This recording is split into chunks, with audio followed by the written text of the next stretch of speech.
Paano kung napagod na tayo pero hindi natin pinaparamdam?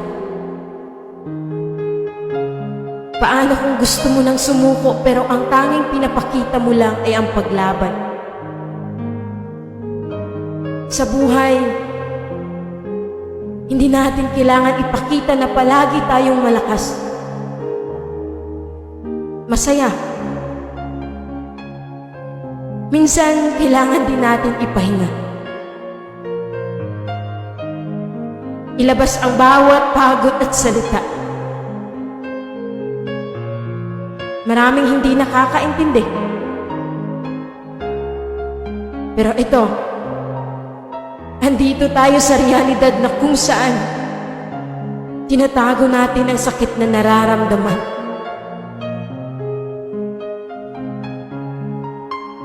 Kailan ba dapat tayo magpahinga? At kailan sabihin na ayaw ko na?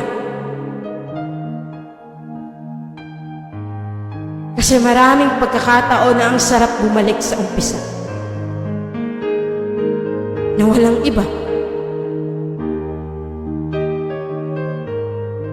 Ang sarap mabuhay. Pero ang hirap mapagod. Sa mundong ito, hindi natin kailangan ipakita na masaya pa tayo.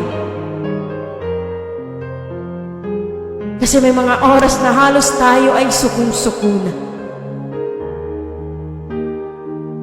May mga panahong ayaw mo na, pero pilit mong iniiwasan. Kasi ikaw lang ang mag-isa. Mag-isang dinadala ang sakit na dadarama. Alam mo yung pakiramdam na walang-wala ka na. Wala ka nang masabi. Dahil pagod ka na sa paulit-ulit na sakit. Yung parang ayaw mo na. Napapagod tayo hindi dahil mahina. Napapagod kasi nangangarap at patuloy na lumalaban sa buhay.